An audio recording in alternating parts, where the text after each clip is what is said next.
उस वक्त सबसे बड़ा मसला मेरा कांग्रेसी लिबास था, जिससे जल्द से जल्द निजात हासिल करने की जरूरत थी। पैसे मेरे पास थे। रिक्शा एक शॉपिंग सेंटर के करीब से गुजरा तो मैं वहां उतर गया। बहुत बड़ा शॉपिंग सेंटर था जिसमें हर किस्म की दुकानें और स्टोर मौजूद थे। एक स्टोर रेडीमेड कपड़ों से भरा हुआ था। मैं शीशे की एक अलमारी में लटका हुआ समर सूट देख रहा था कि मुझे महसूस हुआ एक शख्स काउंटर के पास खड़ा मुझे घूर रहा है। ऐसी हालत में मेरा जहां कांग्रेसी लिबास उतार कर समर सूट पहन कर निकलना मशकूक बना सकता था। चुनाचे मैं कुछ खरीदे बगैर ही स्टोर से निकल आया। फिर दूसरा रिक्शा लिया और दरगाह की तरफ चल दिया। रास्ते में एक मिलिट्री पुलिस की जीप करीब से गुजर गई। मैंने रिक्शे वाले को एक बाजार में मुड़ने को कहा और थोड़ी दूर जाकर उतर गया। साथ साथ बनी हुई क्वार्टर नुमा छोटी कोठियों वाला इलाका था। इधर उधर छोटी सड़कें एक दूसरे को काटती गुजर रही थी। मैं एक मकान के सामने से गुजर रहा था कि बोर्ड पर डॉक्टर नूरुल हसन जैदी लिखा देखा। मैंने घंटी बजा दी। दरवाजा एक पुख्ता उम्र के दुबले पतले अचकन पोश बुजुर्ग ने खोला। उन्होंने अपने सामने एक कांग्रेसी लिबास वाले लीडर नुमा नौजवान को देखा तो हाथ जोड़कर नमस्कार किया और दरियाफ्त किया कि मुझे किससे मिलना है। मैंने पूछा, डॉक्टर नूरुल हसन जैदी साहब आपका ही नाम है? वो बोले, जी हाँ, तशरीफ लाइए। वो मुझे कोई मरीज समझकर अंदर ले गए और ड्राइंग रूम में बिठा दिया। फर्श पर घिसा पिटा कालीन बिछा हुआ था। पुरानी वजह के सोफे थे। दीवार पर करबलाए मोहल्ला के कते आवेजां थे। जैदी साहब मेरे सामने सोफे पर बैठ गए और बोले, मरीजों को मैं आम तौर पर सुबह 9 बजे के बाद दुकान पर ही देखता हूँ, लेकिन आप तशरीफ ले आए हैं तो फरमाइए मैं आपकी क्या खिदमत कर सकता हूँ। मैंने कहा, जैदी साहब मैं इस वक्त एक अजीब मुसीबत में मुब्तला हूँ। वो बोले, फरमाइए क्या आरिज़ा लाहक है? मैंने बड़े राजदाराना अंदाज में कहना शुरू किया, जैदी साहब मेरा नाम सज्जाद रिजवी है। मैं मशरकी पाकिस्तान से जान बचाकर यहाँ आया हूँ। वहाँ मेरा एक्सपोर्ट इम्पोर्ट का छोटा सा कारोबार था। मैं सियालकोट पाकिस्तान का रहने वाला हूँ। ढाका फॉल हुआ तो वहाँ कत्लेआम शुरू हो गया। मैं ढाका से चिटागोंग की तरफ फरार हो गया। कई माह भेस बदल कर जंगलों में फिरता रहा। फिर एक स्मगलर की मदद से भारत की सरहद पार करके कलकत्ते आ गया। यहाँ भारतीय पुलिस मेरे पीछे लग गई। मैं उनके चुंगल से फरार होकर दिल्ली आ गया। यहाँ डॉक्टर जैदी साहब को मेरी गुफ्तगू ने परेशान कर दिया। जल्दी से बोले, भाई साहब मैं आपकी कोई मदद नहीं कर सकता। यहाँ के मुसलमानों को पुलिस पहले ही शक की निगाह से देखती है। यहाँ अपने बाल बच्चों के साथ इज्जत की रोटी खा रहा हूँ। मैं किसी मुसीबत में नहीं पड़ना चाहता। इतना वादा करता हूँ कि मैं आपके बारे में किसी से बात नहीं करूंगा। मैंने कहा, जैदी साहब आप मेरे लिए इतना तो कर सकते हैं कि मुझे अपनी कोई पुरानी अचकन और कमीज पजामा ही दे दें। मैं इस कांग्रेसी लिबास से छुटकारा चाहता हूँ। जैदी साहब दूसरे कमरे में गए और थोड़ी देर बाद एक निस्वारी रंग की पुरानी अचकन और कुर्ता पजामा लेकर वापस आ गए। बोले, इस गुसल खाने में जाकर कपड़े तब्दील कर लीजिए। मैंने गुसल खाने में जाकर लिबास तब्दील किया। अपनी खास चीजें यानी V2 गोलियों का पैकेट और भारतीय करेंसी रुमाल में लपेट कर उसी तरह अपनी कमर के गिर्द बांधी। जहरीला सिगार अचकन की जेब में डाला और बाहर आ गया। कांग्रेसी कपड़े मैंने लपेट रखे थे। उन्होंने कहा, इन्हें साथ ही ले जाएं तो मेहरबानी होगी और हाँ, बराए करम किसी से मेरा जिक्र न कीजिएगा। उन्होंने कांग्रेसी कपड़े एक लिफाफे में डालकर मेरे हवाले कर दिए। मैंने उनका शुक्रिया अदा किया और मकान से निकल आया। जहाँ से मैंने एक बार फिर रिक्शा पकड़ा और सीधा दरगाह हजरत निजामुद्दीन पहुंच गया। रास्ते में एक वीरान मकाम पर मैंने चलते रिक्शे से लिफाफा झाड़ियों में फेंक दिया। दरगाह पर बड़ी रौनक थी। अंदर से कव्वाली की आवाजें आ रही थी। जायरीन और अकीदतमंदों का हुजूम था। मैंने बाहर से चंद हार खरीदे और दरगाह शरीफ पर जाकर चढ़ाए। फिर चारों तरफ गहरी निगाह डालता हुआ अकबी दरवाजे से कब्रिस्तान में आ गया। जहाँ हजरत अमीर खुसरो की कब्र पर फातिहा पड़ी। माहौल का गहरी नजर से एक बार फिर जायजा लिया। एक आदमी मिर्जा गालिब की कब्र पर फातिहा पढ़ रहा था। उसने मेरी तरफ घूर कर देखा। मैं ड्योड़ी में से गुजरकर वापस दरगाह में आ गया। उस आदमी पर मुझे शुबा हुआ कि वो CID का आदमी है। यहाँ कव्वाली हो रही थी। मैं भी दूसरे लोगों के साथ एक तरफ दीवार से लगकर बैठ गया। मेरी निगाहें कब्रिस्तान वाले दरवाजे पर लगी हुई थी। मुझे यकीन था कि अगर वो CID का आदमी है तो मेरे पीछे जरूर आएगा। 10 मिनट गुजर गए, वो शख्स ना आया। मैं वहां से निकल जाने के बारे में सोचने लगा। मेरा टारगेट जनूबी हिंद का सबसे बड़ा शहर मद्रास था, जहां से मुझे भारतीय एटमी प्लांट को उड़ाने के लिए मंडापम कैंप नामी शहर में जाना था। काफी लंबा रास्ता था। दोपहर हो चुकी थी, भूख लग रही थी। दरगाह शरीफ पर लंगर जारी था। वहां से मैंने नमकीन चावल खाए और गौर करने लगा कि यहाँ से नई दिल्ली पहुंचकर ट्रेन पकड़ूं या निजामुद्दीन स्टेशन पर चला जाऊं। खतरा तो दोनों जगहों पर था। मद्रास एक्सप्रेस मुझे दिल्ली रेलवे स्टेशन से ही मिल सकती थी और दिल्ली का रेलवे स्टेशन मुझे एक ऐसा मगरमच्छ लग रहा था जो मुंह फाड़े मुझे निगलने के लिए तैयार हो। आखिर मैंने फैसला किया कि निजामुद्दीन रेलवे स्टेशन से बंबई का रुख किया जाए। बंबई से पूना पहुंचूं और फिर मद्रास की तरफ निकल जाऊं। वो बिल्कुल मुख्तलिफ सूबा है। वहां मैं निस्बतन महफूज हूंगा। रुपए मेरे पास काफी थे। वहीं बैठे हुए लोगों से मैंने मालूम कर लिया कि बंबई जाने वाली एक्सप्रेस ट्रेन शाम को 7 बजे हजरत निजामुद्दीन रेलवे स्टेशन पहुंचती है और 5 मिनट रुकने के बाद रवाना हो जाती है। बाकी वक्त मैंने वहीं कव्वालियां सुनते गुजार दिया। 6 बजे लंगर से थोड़े नमकीन चावल खाए, ठंडा पानी पिया और 6:45 बजे दरगाह से निकलकर एक रिक्शे में बैठकर स्टेशन की तरफ रवाना हो गया। रेलवे स्टेशन पर ज्यादा रश नहीं था। मैंने बंबई तक फर्स्ट क्लास का एक टिकट खरीदा और एक कैंटीन की ओट में बेंच पर बैठ गया। अब मुसाफिरों की रेल पेल शुरू हो गई थी। ठीक 7 बजे दिल्ली की तरफ से ट्रेन आ गई। ये पंजाब मेल थी। ट्रेन में काफी रश था। मैं फर्स्ट क्लास कंपार्टमेंट में दाखिल हो गया। जहां पहले ही से 3 मुसाफिर अपनी अपनी नशिस्तों पर बराजमान थे। उनका सामान फर्श पर रखा था। नशिस्तों पर बिस्तर लगे हुए थे। उनमें एक सिख था और 2 हिंदू थे। हिंदुओं ने तिलक लगा रखे थे। मैं अपनी सीट पर बैठ गया। मुसाफिरों ने मेरी तरफ एक नजर देखा और फिर आपस में बातें करने लगे। मैंने अपनी तसल्ली के लिए खिड़की से बाहर देखा तो मेरा दिल धक से रह गया। वही आदमी जिसने दरगाह के कब्रिस्तान में गालिब की कब्र पर फातिहा पढ़ते हुए मुझे घूरा था, प्लेटफॉर्म पर सामने खड़ा मेरी तरफ देख रहा था। गार्ड ने सीटी बजाई तो गाड़ी को धचका लगा। वो शख्स अब भी मेरी तरफ देख रहा था। मैंने सर नीचे कर लिया। ट्रेन प्लेटफॉर्म से निकल चुकी थी। मैंने सोचा अगर ये CID का आदमी है तो मेरे साथ ट्रेन पर सवार क्यों नहीं हुआ।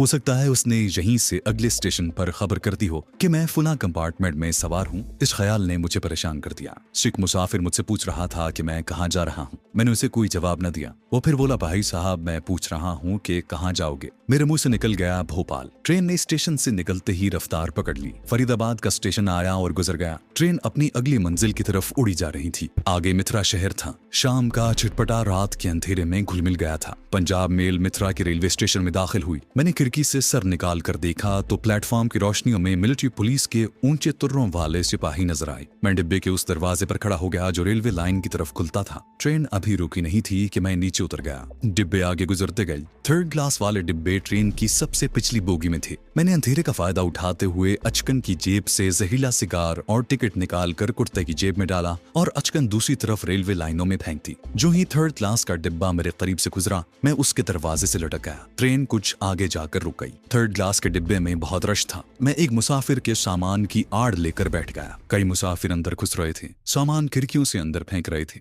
मैंने देखा कि दरवाजे के आगे लोगों का सामान पड़ा था जिसकी वजह से वो बंद था। खिड़की से अभी तक कोई मिलिट्री पुलिस वाला अंदर झांकता नजर न आया। खुदा खुदा करके इंजन ने विसल दी और ट्रेन आगे को खिसकी। मैंने खुदा का शुक्र अदा किया। पंजाब मेल फर्राटे भरती रात की तारीकी को चीरती आगरा की तरफ दौड़ी चली जा रही थी। 1.5 घंटे बाद राजा की मंडी स्टेशन गुजर गया। अगला स्टेशन आगरा कैंट था। ट्रेन रुक गई। मुसाफिरों का यहाँ भी रश था। एक मुसाफिर खिड़की में से कूद कर अंदर आया और बोला, अरे यहाँ आज पुलिस क्यों आई है? कोई डाकू पकड़ेगी क्या? मैंने अपना आप मजीद नीचे कर लिया। मेरे पास एक बड़े मियाँ कांधे पर रुमाल डाले बैठे हुए थे। मैंने उनसे कहा, मेरे सर में दर्द हो रहा है, क्या आपका रुमाल थोड़ी देर के लिए अपने सर पर बांध सकता हूँ? सर को हवा लग रही है। उन्होंने फौरन मुझे अपना फूलदार रुमाल दे दिया। मैंने उसे अपने सर पर इस तरह बांधा कि मेरी शक्ल दूर से पहचानी ना जा सके। ट्रेन का स्टॉप 10 मिनट का था। उसे 15 मिनट गुजर गई। पुलिस डिब्बों में मुझे तलाश कर रही थी। इसका सबूत मुझे एक सिपाही को देखकर मिल गया जो हमारे डिब्बे को खुलवाने के लिए कह रहा था। मुसाफिर सामान इधर उधर हटाने लगे। लैट्रीन मेरे करीब ही थी। मैं उसके अंदर घुस गया। अंदर से कुंडी लगा ली। अब मेरी किस्मत थी, पकड़ा भी जा सकता था और नहीं भी। जब मुझे लैट्रीन में घुसे 5 मिनट हो गए तो किसी ने बाहर से दरवाजे पर जोर जोर से हाथ मारा। दरवाजा खोलो भैया जी। हमला करने की तैयारी करके मैंने दरवाजा खोल दिया। मेरे सामने सिपाही की बजाय एक मुसाफिर खड़ा था। मैं मुंह लपेटे सर झुकाए बाहर निकलकर सामान की ओट में बैठ गया। मालूम हुआ कि सिपाही अंदर नहीं आया था। वही खिड़की से अपना फर्ज पूरा करके चला गया था। ट्रेन आगरा कैंट से रवाना हुई तो एक बार फिर मैंने इत्मीनान का सांस लिया, क्योंकि अब तवक्को नहीं थी कि किसी अगले स्टेशन पर पुलिस मुझे तलाश करने आएगी। अगला बड़ा स्टेशन ग्वालियर था। रात 1 बजे तक ट्रेन छोटे छोटे रेलवे स्टेशन पीछे छोड़ती अपने सफर पर रवां दवा थी। 1 बजे ग्वालियर आ गया। प्लेटफॉर्म पर काफी रश था। कुछ मुसाफिर उतर गए, कुछ डिब्बे में सवार हो गए। मैंने खिड़की से प्लेटफॉर्म पर निगाह डाली, कहीं कोई मिलिट्री का सिपाही दिखाई ना दिया। ग्वालियर से ट्रेन चली तो उसने रुकने का नाम ही न लिया। कई छोटे स्टेशन गुजरते चले गए। पौ फटने वाली थी कि पंजाब मेल झांसी के रेलवे स्टेशन में दाखिल हो गई। मैं ट्रेन से बाहर आने का खतरा मोल नहीं लेना चाहता था। जिन बुजुर्ग का मैंने रुमाल अपने सर पर बांध रखा था उन्हें झांसी उतरना था। मैंने रुमाल वापस करना चाहा तो उन्होंने लेने से इनकार कर दिया। बेटा तुम्हारे सर में दर्द है, इसे अपने पास ही रखो। मैंने बड़े मियाँ का शुक्रिया अदा किया। ट्रेन रवाना हो गई और जब भोपाल आया तो दिन काफी निकल चुका था। यहाँ मैंने दूसरे मुसाफिरों के साथ आम खोरे में चाय पी और बंद मक्खन खाया। फिर दिन भर ट्रेन चलती रही। सारे रास्ते मुझे किसी ने न पूछा। जुलगांव के बाद नंदगांव भी गुजर गया। आधी रात के बाद स्टेशन नासिक रोड आया। यहाँ मैंने प्लेटफॉर्म पर निकलकर थोड़ा बहुत खाया। देवलाली पहुंचे तो सुबह काजिब की झलकियां नमूदार होना शुरू हो गईं। अगतपुरी के स्टेशन पर बिजली का इंजन लगा दिया गया, क्योंकि दिल्ली से जहां तक स्टीम इंजन हमें लाया था, यहाँ से बंबई का रंग रूप नजर आना शुरू हो गया था और ट्रेन की रफ्तार काफी तेज हो गई थी। कल्याण का रेलवे स्टेशन आया तो बंबई शुरू हो गया था। कल्याण के बाद पंजाब मेल दादर के लोकल स्टेशन पर रुकी और फिर शोर मचाती थरथराती हुई बंबई सेंट्रल के अजीमुशान रेलवे स्टेशन में दाखिल हो गई। प्लेटफॉर्म पर उतरने की बजाय मैं दूसरी तरफ रेलवे लाइन पर उतर गया और यार्ड की दूसरी पटरियों से गुजरता हुआ दूसरे प्लेटफॉर्म पर चढ़ गया। प्लेटफॉर्म की घड़ी दिन के 8 बजा रही थी। आसमान बादलों से ढका हुआ था और लगता था कि बूंदाबांदी हो चुकी है। मैं एक जगह दूसरे मुसाफिरों के साथ बेंच के किनारे पर बैठकर माहौल का जायजा लेने लगा, जहां मिलिट्री पुलिस का कोई आदमी मौजूद नहीं था। मैंने स्टॉल पर चाय पी और बुक स्टॉल से टाइम टेबल खरीदा। अंग्रेजी अखबार पर निगाह डाली। वहां ना तो कहीं मेरी खबर छपी थी और ना ही कोई तस्वीर छपी थी। मैं दूसरे मुसाफिरों के रेले में शामिल होकर सीढ़ियों वाले पुल की तरफ बढ़ा। पुल उबूर करके बड़े प्लेटफॉर्म पर आया और दूसरे मुसाफिरों के साथ स्टेशन से बाहर आ गया। मुख्तलिफ किस्म के लोगों ने मुझे घेर लिया। इनमें कोई होटल वाला था, कोई टैक्सी वाला और कोई विक्टोरिया यानी बग्घी वाला। मैं एक मुसलमान लड़के के साथ विक्टोरिया में बैठकर भिंडी बाजार के बगदादी होटल में आ गया। मामूली किस्म का कमरा लिया। एक बेड और पुरानी सिंघार मेज कोने में रखी थी। चाय मंगवाई और फिर टाइम टेबल खोलकर बंबई से मद्रास जाने वाली ट्रेनों का जायजा लेने लगा। एक ही ट्रेन मेरे लिए मौजू थी जो रात के 10 बजे बंबई से रवाना होकर अगली रात के पिछले पहर मद्रास पहुंचती थी। बहुत तवील सफर था। मेरे पास भारतीय करेंसी में सिर्फ 1000 रुपए रह गए थे। फर्स्ट क्लास में सफर करना वैसे ही मेरे लिए खतरनाक था। थर्ड क्लास में आदमी दूसरे मुसाफिरों में गुम हो जाता है। दोपहर के खाने के बाद मैं आराम करने के लिए सो गया।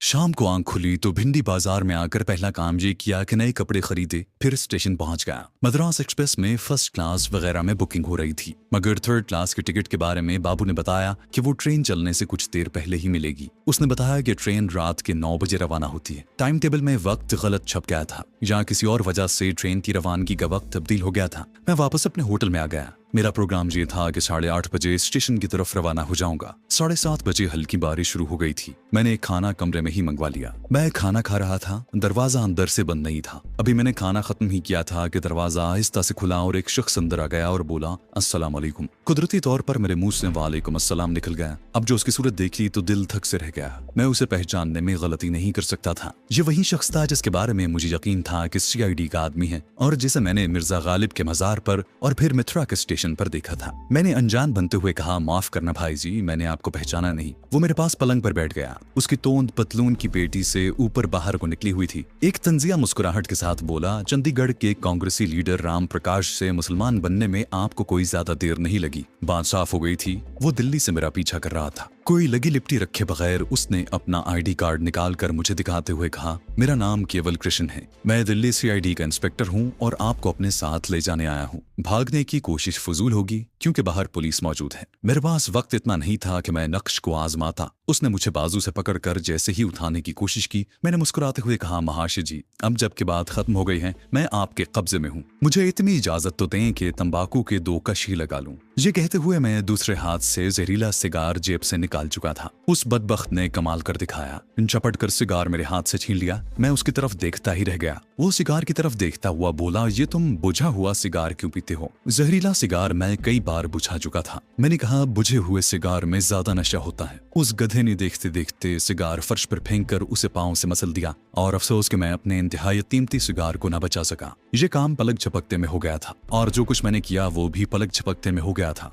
उसके जबड़े के लिए मेरी एक ही फ्लाइंग किक मोहलक साबित हुई। वो पलट कर गिरा। उसकी खोपड़ी का पिछला हिस्सा सिंगार मेज के किनारे से टकराया। मैं उछलकर दोनों पैरों से उसके हलक पर गिरा तो उसकी गर्दन धलक गई और खोपड़ी के पिछले हिस्से से खून उबल कर बहने लगा। मैंने अपने कीमती सिगार को आखिरी बार देखा। वो रेजा रेजा हो चुका था और मेरे लिए बिल्कुल बेकार था। यह बहुत बड़ा नुकसान था, लेकिन अब मुझे वहां से हर हालत में भाग जाना था। मैं होटल की सीढ़ी चढ़कर छत पर पहुंच गया। मैंने मुंडेर की ओर से नीचे देखा। वाकई नीचे पुलिस की एक जीप खड़ी थी। एक थानेदार जीप के करीब बेचैनी से टहल रहा था। उसका पिस्तौल बेल्ट में लगा हुआ था। छत से एक सीवरेज पाइप दूसरी बिल्डिंग तक जाता था। मैं उस पाइप के सहारे दूसरी इमारत की छत पर उतर गया। ये एक 2 मंजिला इमारत थी। अंधेरा बढ़ रहा था। बिल्डिंग के फ्लैटों में रोशनियां हो रही थी, लेकिन जहां मैं था वहां रोशनी नहीं थी। मैंने दूसरी तरफ से नीचे झांका तो नीचे गली तो थी, मगर बिजली के तार भी फैले हुए थे। गली में छलांग लगाना मौत को गले लगाने के मुतरादिफ था। हल्की हल्की फुहार पड़ने लगी। गली 15 फुट चौड़ी थी। उसे छलांग लगाकर पार नहीं कर सकता था। जुनूब की तरफ नीचे दूसरे मकान की छत ढलानी थी। उस छत से जहां मैं मौजूद था, ढलानी छत कोई 12-13 फुट नीचे होगी। मैंने पांव दूसरी तरफ लटका दिया और फिर हाथ छोड़कर ढलवान पर छलांग लगा दी और गिरते ही नीचे खिसकने लगा।